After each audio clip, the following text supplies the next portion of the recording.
Every night, he kissed his wife goodnight, then vanished into the dark. Same motel, same room, same young girl, just 15. The cleaner saw. She tried to ignore it until guilt forced her to speak. What came next turned a quiet marriage into a blood-soaked tragedy. This is the story of secrets, betrayal, and revenge. The night love walked into a motel and never came back.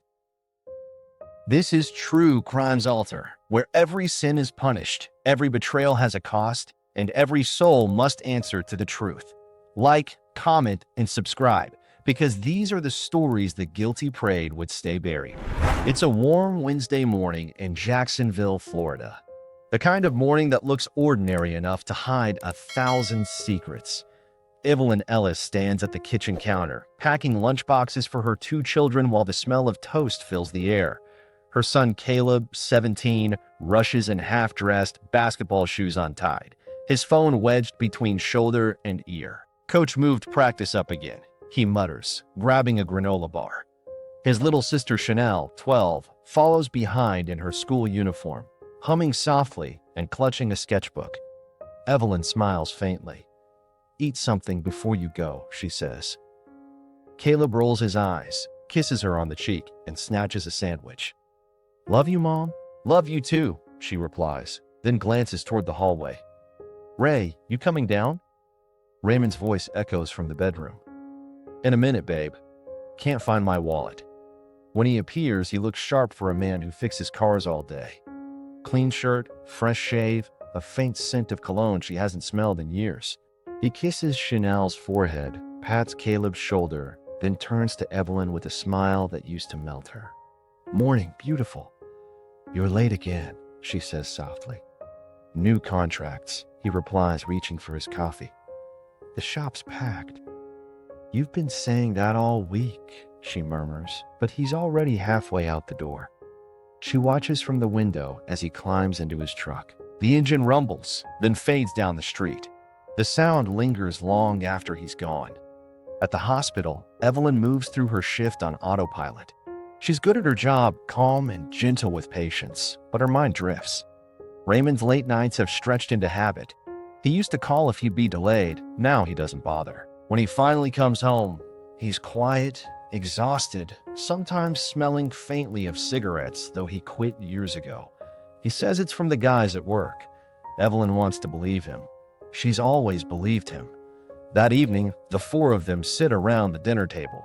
Caleb talks about the game. Chanel hums between bites. Raymond nods but barely listens. His phone buzzes twice in his pocket. He glances down, then flips it face down on the table.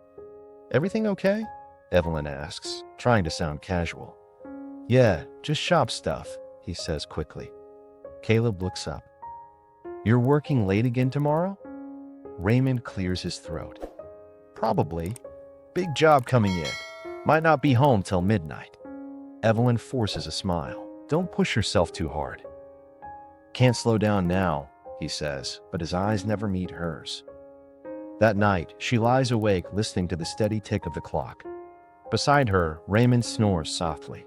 She stares into the dark and feels something she can't quite name, a heaviness, a slow, spreading cold. The next morning, the house hums with routine again. Chanel's laughing, Caleb's running late, and Raymond's already halfway out the door before she can say goodbye. Evelyn looks at his untouched breakfast, then at the clock. He's leaving earlier every day. Across town, Rosa Hernandez pushes her cart down the second-floor walkway of the Sunshine Motel. The bleach smell stings her nose. The mop bucket squeaks with every step. She's worked here 9 years, long enough to know when something doesn't feel right. Most nights, the motel is a place for silence and secrets. Men with wedding rings tucked into pockets, women who leave before dawn, truckers who pay cash and don't ask for receipts. But lately, she's noticed a particular truck. A black pickup with a dented bumper that shows up almost every night around 9. Same time, same space. The man steps out alone, looks around, then disappears into room 12. At first, Rosa doesn't think much of it. Another regular, another lie. But something about him stands out. He's not the usual type. Clean clothes, expensive boots, a wedding band glinting when he hands the clerk cash. She wonders what story he tells at home. That night, Raymond returns home past midnight. Evelyn is still awake, pretending to read on the couch. "You just getting in?" she asks quietly. He nods, wiping his hands on a rag from his truck. "Got called back to fix a transmission. Long night. You could have called. Didn't want to wake you." His tone is kind, almost too kind. He leans down to kiss her, and for a moment she catches the faintest trace of perfume on his shirt, sweet and unfamiliar. Her heart stumbles, but she says nothing. 2 days later, Chanel forgets her lunch at home. Evelyn drives it to school and passes the auto shop on her way back. The bays are dark, doors locked, no sign of Raymond's truck. It's only 3 p.m. Maybe he's on a parts run, she tells herself. Maybe. That evening he comes home tired, hands greasy, shirt wrinkled. He looks like a man who's been working hard all day. He makes a joke, kisses her cheek, and everything feels almost normal again. Almost. Rosa wipes down the motel stairs later that night. It's 9:18 p.m. The same black truck pulls in. She sighs and looks away. A man's mistakes are his own business, she tells herself. But something about his face, his easy smile, it makes her uneasy. The next morning, Evelyn wakes early, stands in the doorway of her children's rooms, and watches them sleep. Caleb sprawled across his bed, headphones tangled around his neck. Chanel curled up with her stuffed bear. They look peaceful, untouched by the quiet storm gathering in their home. Evelyn whispers a prayer she doesn't finish. She drives to work but spends the day glancing at her phone. When she returns that evening, Raymond's already home, barbecue lit, music playing. He looks happy, relaxed, like the man she married. For a moment, she wants to forget everything, to believe that love and family are still enough. But when she goes to wash the dishes later, she finds a folded motel receipt in his jeans. Room 12. Sunshine Motel. Her breath catches. She presses it flat against the counter, staring at the date. 2 nights ago. She tucks it into her pocket before he walks in. "Everything all right?" he asks, sipping a beer. "Yeah," she says softly. "Everything's fine." She smiles, but her eyes don't. That night she lies awake again, the receipt clutched in her hand under the blanket. In another part of town, Rosa unlocks the housekeeping closet, pushing her mop cart out into the hallway. She hears the sound of a truck door closing below, and when she leans over the railing, she sees the same man, Raymond Ellis, walking toward room 12, glancing around before he disappears inside. This time, he isn't alone. A young girl walks a few paces behind him, her hood up, shoulders hunched, nervous. Rosa freezes, one hand over her mouth. The girl can't be more than 16, maybe younger. Something in Rosa's chest twists painfully. She knows she's just seen something she can't ignore. Rosa can't sleep that night. She lies awake, staring at the ceiling of her small apartment. The image of that young girl burned into her mind. The way she walked, slow, hesitant, scared, didn't look like love. It looked like control. She thinks of her own daughter back home in the Dominican Republic, about the age that girl must be now. Rosa sits up in bed, her heart heavy. She knows the man's name, Raymond Ellis. She memorized it from his truck registration card when she cleaned his room the week before. He always leaves little things behind, gum wrappers, a receipt, sometimes the faint smell of motor oil. This time, he left guilt behind too. Across town, Raymond wakes early, slipping out of bed before Evelyn opens her eyes. He moves quietly, careful not to make a sound. His phone buzzes once on the nightstand. A message flashes across the screen. "Are you coming tonight?" He replies with a single word. "Yes." He drives to the diner near the highway before work. In a corner booth sits Maya Green, a small figure drowning in an oversized hoodie, a paper cup of coffee clutched between both hands. She glances up as he walks in, half relieved, half nervous. "You okay?" he asks, sliding into the booth. She shrugs. "Didn't sleep much." "You need to stop staying out so late," he says, pretending to scold her, but his tone is soft. "People will notice. I don't have anywhere to go." "You have me," he says, and she smiles faintly, trusting him in a way she shouldn't. He slips her some cash under the table, and for a few minutes, they sit quietly. He looks at her like he's found something he didn't know he was missing. She looks at him like he's the only person left in the world who sees her. At the hospital, Evelyn moves like a ghost. Her coworkers notice the change. She's quieter, distracted, often staring at nothing. She's replaying the discovery of the motel receipt over and over. Room 12, Sunshine Motel. She's thought about confronting Raymond, but every time she looks at him, something inside her freezes. She wants to be wrong. She wants the receipt to be a misunderstanding. That evening, Raymond comes home early with takeout. He's laughing, loud, trying too hard. "Family dinner," he announces, placing the bags on the counter. Caleb groans. "I've got homework, Dad." "Homework can wait. Come eat." Evelyn forces a smile, watching him joke with the kids. For a moment, he looks like the man she married, but when his phone buzzes, he stiffens, checking it quickly before setting it face down. She notices. She always notices now. After dinner, he says he's going to the shop to lock up. Evelyn nods. "You've been working late a lot lately."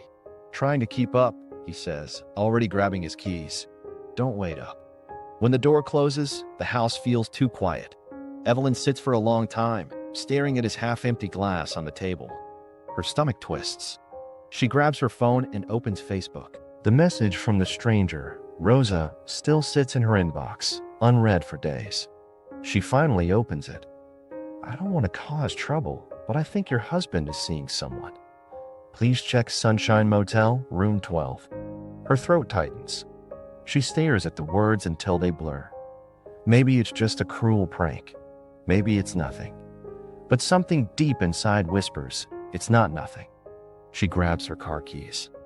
The Sunshine Motel glows dimly through the rain, its sign buzzing with dying light. Evelyn parks across the street, engine off, headlights dim. She grips the steering wheel so tightly her knuckles ache. Her heart pounds, the sound deafening in the stillness. At 9:06 p.m., she sees a black truck pull in. Raymond's truck. He steps out, looks around, then knocks on the door of room 12. It opens and a girl steps out, small, thin, nervous, no older than her own daughter. Evelyn's chest feels like it's caving in. She watches as Raymond puts a hand on the girl's shoulder, guiding her inside. The door shuts. Her vision tunnels. She stays parked there for what feels like hours, rain streaking across the windshield. Every minute that passes chips away another piece of her heart. When the door finally opens again, she sees him smile at the girl, touch her cheek, and whisper something that makes her laugh softly. Evelyn's hand trembles as she turns the key in the ignition and drives away, tears clouding her eyes. Back at home, Raymond slips into bed beside her like nothing happened. She lies awake staring at the ceiling. The clock ticks. The rain beats harder against the glass. Her pillow is wet before she realizes she's crying. The next morning, she can't bring herself to look at him. He leaves early again, humming under his breath. She sits at the kitchen table long after he's gone, clutching her coffee, feeling something inside her start to rot. Rosa spends her day mopping the motel hallway, still haunted by what she's seen. She knows the girl's too young, knows this man is someone's husband. That night, she searches Facebook again and finds Evelyn Ellis's profile. Her heart races as she clicks message. She types and deletes the same sentence a dozen times before finally writing, "I saw your husband with a young girl. Please believe me. He's here almost every night." Room 12. She hesitates, then hits send. A few hours later, Evelyn's phone buzzes on the nightstand. She picks it up, reads the message, and feels her whole body go numb. She scrolls up to the previous message she ignored and realizes it's from the same woman. This isn't a prank. It's a warning. She sits in the dark for a long time, her mind spinning. In the morning, she wakes before dawn. Raymond's still asleep beside her, breathing slow and even. She turns toward him, studies his face, the face she's loved half her life. She remembers every sacrifice she's made, every night she's worked late, every lie she believed without question. She reaches out, brushing his hair back from his forehead, and whispers, "Why?" He stirs but doesn't wake. She pulls her hand back quickly, heart hammering. At breakfast, Caleb chats about practice, Chanel about a school trip. Raymond kisses them both and heads out the door, whistling. Evelyn watches him drive away, her face unreadable. When his truck disappears, she exhales shakily and looks down at her phone. Her thumb hovers over Rose's message, then she types one word. Thank you. That evening, she leaves work early and drives to the motel again. The parking lot is almost empty, the air thick with humidity. She parks where the shadows swallow her car. At 9:14, his truck appears. Raymond steps out, knocks once, and disappears into room 12. She sits perfectly still, staring at the door until her eyes burn. When the light in the room goes off, she feels something inside her snap. She doesn't start the car right away. She just grips the steering wheel and whispers to herself, he's really doing it. The sound of those words makes her tremble. She drives home in silence, her face pale in the reflection of passing headlights. She slips into the house, washes her hands, changes clothes, and climbs into bed. Raymond returns an hour later, humming softly, smelling faintly of soap and something floral. He slides into bed beside her, kisses her shoulder, and says, "You still awake?" She doesn't answer. Her eyes are open, staring into the dark. He falls asleep quickly. She lies there, unmoving, whispering to herself, "Tomorrow. Tomorrow I'll decide what to do." Outside, thunder rumbles again over Jacksonville.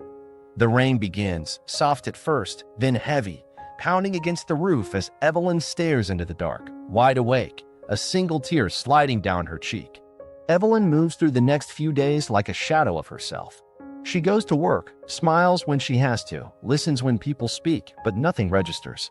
Her body is on autopilot while her mind replays what she saw at that motel over and over again. Raymond with that girl. The girl's nervous smile. His hand on her shoulder. The way he looked at her, gentle and careful, like she mattered. Every detail cuts deeper than the last. At dinner, Caleb and Chanel chatter between bites. Raymond laughs along, pretending everything's normal. Evelyn stirs her food, barely touching it. When Raymond reaches for her hand, she pulls away slowly. "You okay?" he asks, concern laced with guilt he doesn't show. "Just tired," she murmurs. "You've been tired a lot lately," he says softly. "You should take a day off." She nods but doesn't look up. Later that night, she watches him through the crack of the bedroom door as he sits on the edge of the bed texting. The faint blue glow of his phone lights his face. He smiles at something on the screen. When she steps inside, he locks the phone quickly, pretending to stretch. "Can't sleep?" she asks. "Long day," he says, lying down. She climbs in beside him, but turns away. He falls asleep within minutes. She doesn't.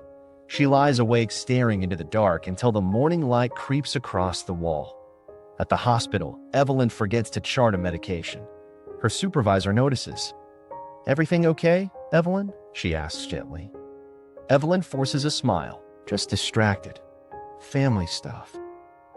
"Take care of yourself, hon. You look worn out."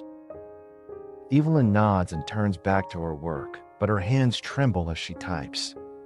That evening, she sits alone on the porch, a blanket around her shoulders, listening to the sound of crickets and distant thunder. She thinks of her children, Caleb's college dreams, Chanel's art competitions, and how fragile everything feels now. The life she built is cracking under the weight of one secret she didn't ask for. Across town, Rosa pushes her mop through the motel hallway, pausing outside room 12. It's quiet tonight. The curtains are drawn, no light inside. She wonders if he's finally stopped coming. She wants to believe it's over. But part of her knows better.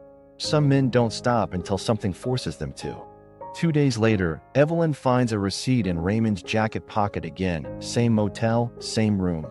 Her hands shake as she unfolds it. He's getting bolder, careless even. Maybe he thinks she'll never find out. Maybe he believes she's too gentle, too loyal, too blind. She slips the receipt into her purse and walks upstairs. In the bedroom closet, behind old photo albums and tax folders, sits a small metal lockbox. It belonged to her father. Inside are papers, keepsakes, and at the bottom, a revolver wrapped in cloth. She stares at it for a long time before closing the box again. That night, Raymond's voice floats up from the living room. He's talking to Caleb, laughing about a game on TV. For a brief moment, he sounds like the man she used to know. She almost believes it again, almost.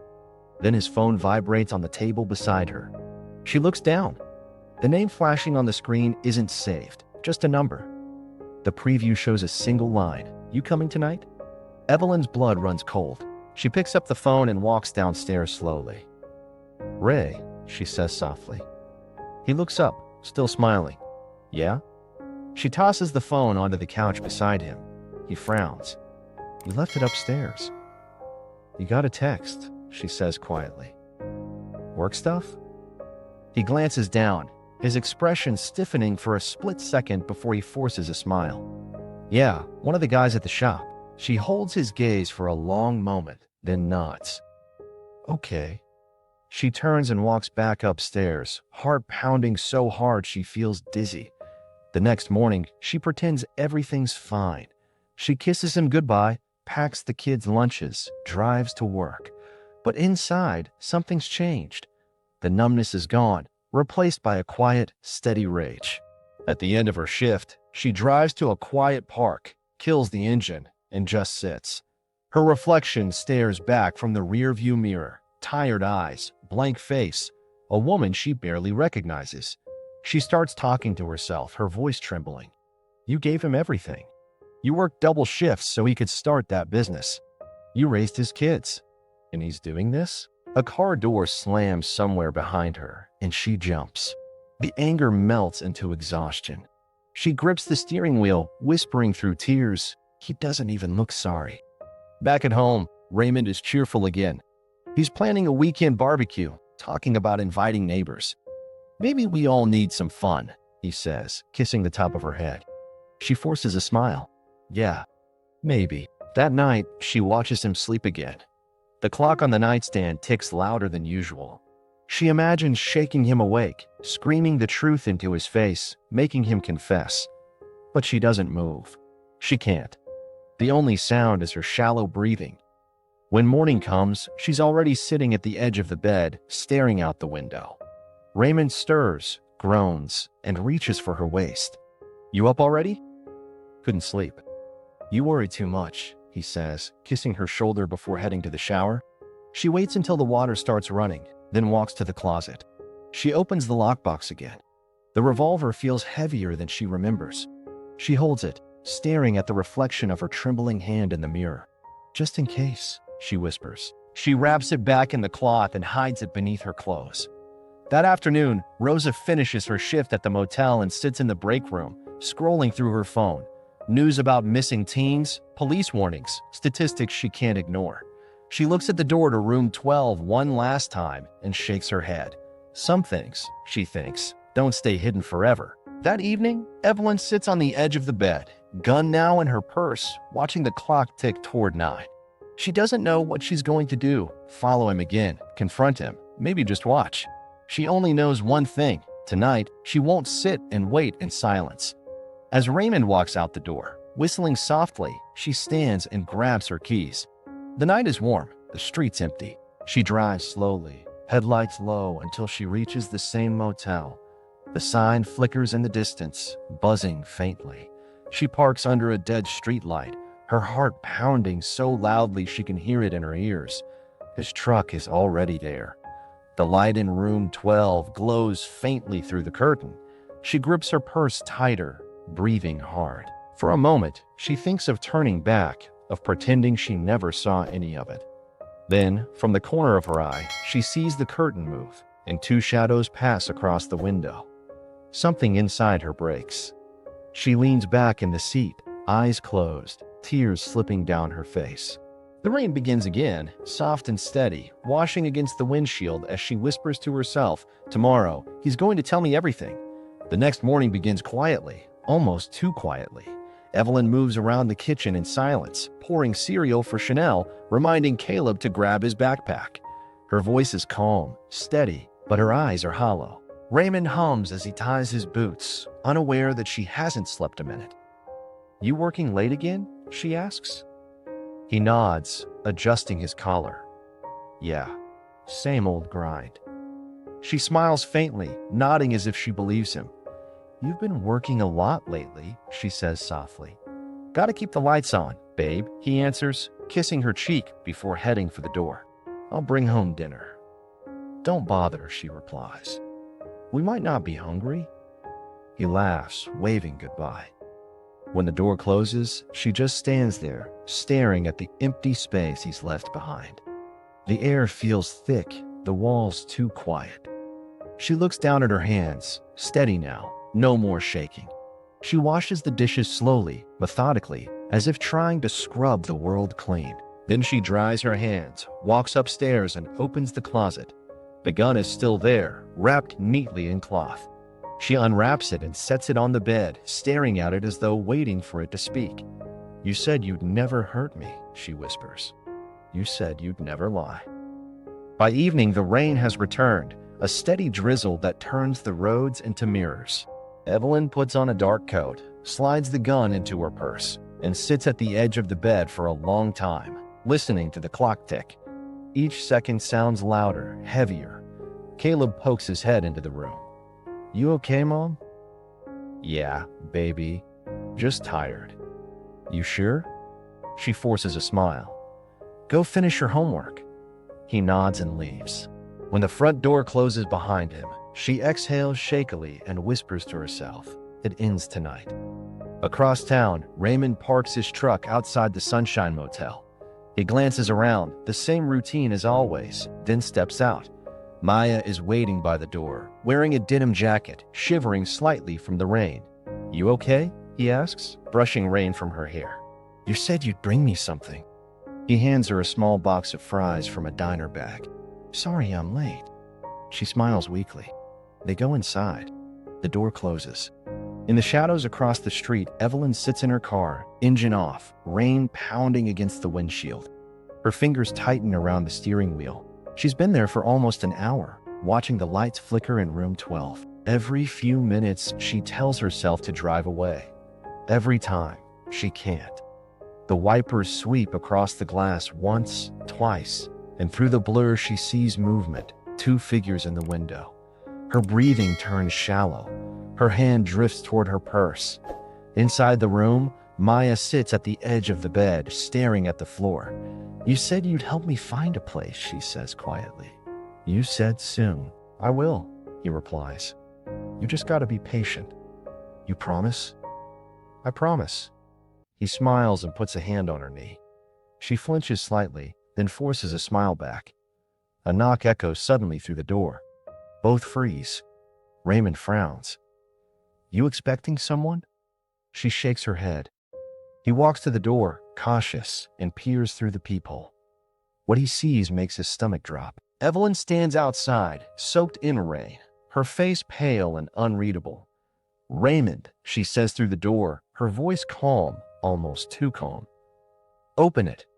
He opens the door halfway, his heart racing. Eve, what are you doing here? She steps inside slowly, her eyes sweeping the room. The cheap lamp, the half-eaten fries, the girl sitting on the bed. Maya's eyes widen, terror spreading across her face. Oh my God, Evelyn whispers. It's true. Eve, listen. How old is she? Evelyn's voice cracks, but she doesn't cry. Raymond steps forward, hands raised. You don't understand. It's not what you think. Not what I think, she whispers, trembling now. You've been lying to me for months. Sneaking out, hiding receipts, pretending everything's fine. I made a mistake, he says, desperate. Please, just let me explain. Maya stands, stammering. I didn't know he was married. Evelyn turns to her, her expression breaking. You're just a child, she says softly. He's old enough to be your father. Raymond steps between them. Eve, enough. Don't you say my name, she screams. Her purse slips from her shoulder and hits the floor. The gun clatters beside it. The sound makes Maya jump. Raymond's eyes go wide. Eve, put that away, he says, voice shaking now.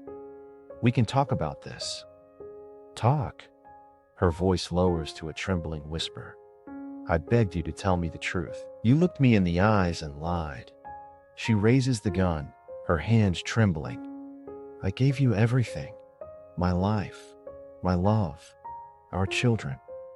Evelyn, please, he says, stepping forward. Don't. She takes a step back, tears streaming down her face. You brought that girl into our life. You destroyed everything. Maya cries out, please don't. But Evelyn's eyes are on Raymond, cold and wet and full of pain. You killed this family before I ever pulled this trigger, she whispers. Then the gun goes off. The first shot hits him in the chest. He staggers backward, eyes wide in disbelief. The second shot comes a second later, echoing through the small room. Maya screams, stumbling toward the corner, but the chaos blurs. Evelyn stands frozen, staring at her husband's body on the floor, smoke curling from the barrel. The world around her fades to silence. The rain outside grows louder, filling the room like a confession. Maya slumps to the ground, clutching her stomach, eyes wide and glassy. Evelyn drops the gun. It hits the carpet with a dull thud. She stares at her hands trembling, coated in rain and sweat. Her breath comes in sharp gasps. She doesn't remember pulling the trigger again. She doesn't remember calling 911, but she hears her voice, distant, calm. I shot them both. When the sirens arrive, the red and blue lights splash across her face. She stands in the doorway of room 12, soaked, unmoving, eyes vacant. An officer shouts for her to drop the weapon, but it's already on the ground. Another steps forward, hand on her shoulder, gentle but firm. Ma'am, step back. Evelyn's voice is quiet, almost a whisper. He said he loved me. Ma'am? He said he loved me. They lead her away, rain still falling, her steps slow and mechanical. Behind her, the flashing lights illuminate the motel sign. Half the bulbs burned out, the word sunshine, flickering weakly in the storm. The motel parking lot was still lit with flashing red and blue lights long after midnight.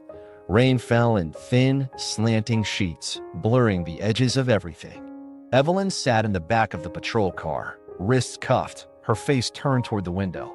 Her expression was blank, neither shock nor grief, just the dull emptiness of someone who had finally run out of fight. The radio crackled with voices, officers moving in and out of room 12, cameras flashing. A paramedic emerged shaking his head. Two black body bags lay side by side beneath a tarp. Male, mid-40s, one officer said into his mic. Female, approximately 15. The words hung heavy in the air. Evelyn didn't flinch. At the precinct, she sat in an interview room under harsh fluorescent light, her damp hair clinging to her face. Her hands trembled when she wrapped them around the styrofoam cup of coffee the detective slid toward her. Across from her sat Detective Hayes, a tall, sharp-eyed man with a voice too calm for what he'd just seen. Mrs. Ellis, he said softly, we need to talk about what happened tonight. She stared at the table. I already told you. I shot them. I understand that, ma'am, but I need to know why. She looked up slowly, her eyes glassy but dry. Because he lied. Because he was sleeping with that child. Hayes paused, studying her. How did you know the girl's age? I didn't, she whispered, but I could see it in her face. He nodded slightly. And the gun?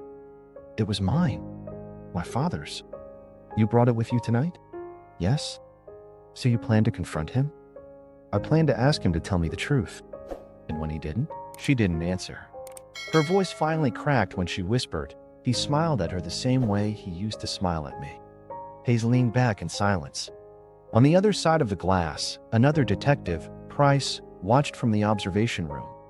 She's calm, he said quietly. Too calm. Hayes nodded. Shock does that. She followed him. Price exhaled. And the girl?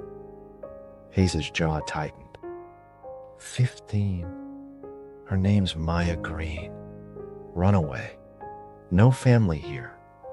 CPS found her twice. She kept disappearing. He looked down at his notes.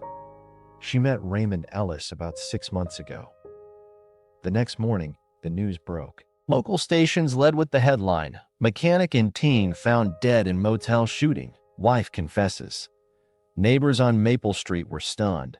Reporters lined the sidewalk. Everyone had an opinion. They were the perfect family, one woman said on camera. I saw them at church every Sunday. He was a good man, another insisted. Something doesn't add up. Inside the Ellis home, police tape sealed off the entryway. Caleb sat at the kitchen table, his head in his hands, eyes swollen from crying. His aunt, Lorraine, held Chanel close as the little girl wept silently into her chest. Why would Mom do that? Chanel asked between sobs. Lorraine didn't have an answer. Sometimes people break, sweetheart, she said softly. Sometimes love hurts people in ways it shouldn't. At the station, Evelyn's lawyer arrived, a weary public defender named Mitchell Cross. He sat across from her, setting his briefcase on the table. Mrs. Ellis, I'm here to help, but you have to help me understand what happened. He betrayed me, she said simply. He betrayed our family. That may be true, he said gently, but the prosecution's going to argue you planned this. I didn't plan murder, she replied, her voice hollow. I planned to see the truth. Cross sighed. The evidence says otherwise. You took a loaded gun, followed him to that motel, and fired twice. That's premeditation in their eyes. He killed something in me first, she whispered. I just finished what he started. 2 days later, the detectives gathered evidence. The motel surveillance footage showed Raymond arriving nightly for nearly a month. The time-stamped receipts, text messages, and camera stills painted a devastating picture. A middle-aged man grooming a runaway. The district attorney called it a tragedy with multiple victims. Evelyn was formally charged with second-degree murder for her husband's death and voluntary manslaughter for Maya's. At the arraignment, she stood silently beside her lawyer, hands clasped. The courtroom buzzed with whispers as reporters scribbled notes. When the judge asked for her plea, she said softly, "Guilty." Cross leaned toward her. Evelyn? No. But she didn't look at him. She just stared straight ahead. I did it. I killed them. The judge frowned. Mrs. Ellis, are you waiving your right to a trial? No, Cross interjected quickly. We'll enter a plea of not guilty at this time. She didn't argue. She just lowered her head and closed her eyes. Weeks passed. The story dominated local headlines. Talk shows debated whether Evelyn Ellis was a murderer or a broken woman driven to madness. Some called her a monster. Others called her a victim. The trial began on a gray Monday morning. Reporters crowded the steps of the courthouse, cameras flashing as Evelyn was led inside in an orange jumpsuit. In the gallery sat Caleb and Chanel, both flanked by relatives. Their faces were pale, hollowed by grief. Detective Hayes testified first, recounting the investigation with clinical precision. Evidence shows Mrs. Ellis followed her husband to the Sunshine Motel, confronted him, and discharged her weapon twice. The victims died at the scene. Cross rose for cross-examination. Detective, did you also find text messages between Mr. Ellis and a minor? Hayes hesitated. Yes. So Mr. Ellis was engaging in an illegal relationship with a 15-year-old girl? Yes. And my client discovered this that same night? Correct. Would you agree that might cause extreme emotional distress? Hayes paused, then nodded slowly. Yes, it would. Cross turned to the jury. No one is excusing what happened. But this isn't a cold-blooded killer. This is a woman who spent her life loving a man who deceived her in the worst possible way. The courtroom was silent. When Evelyn took the stand, her hand shook as she gripped the edge of the witness box. I didn't go there to kill anyone, she said softly. I went there to ask him why. And when you saw him? Her lawyer asked. Her eyes filled with tears. He looked at her the way he used to look at me. I just stopped thinking. The prosecutor, a sharp young woman named Reed, stood. Mrs. Ellis, you admit you brought a loaded firearm? Yes. You admit you followed your husband? Yes. And you fired twice? Yes. Reed paced slowly. You could have walked away. Evelyn looked down. I should have. Reed's voice softened just slightly. Why didn't you? Evelyn's answer came out in a whisper. Because I loved him too much to let him destroy what we built. The courtroom was silent again. When the judge called recess, Evelyn sat alone at the defense table, her hands folded in her lap. Caleb glanced at her from across the aisle. For a moment, their eyes met. He didn't look angry, just heartbroken. She mouthed the words, "I'm sorry." He nodded once, tears spilling down his cheeks. That night, the city buzzed with arguments. Some said justice was justice. Others said love and betrayal could break even the strongest soul. In her cell, Evelyn lay awake staring at the ceiling, the hum of fluorescent lights overhead. She whispered a prayer, though she wasn't sure who she was praying to anymore. Somewhere in her mind, she still saw Raymond smiling, the way he looked before everything went dark.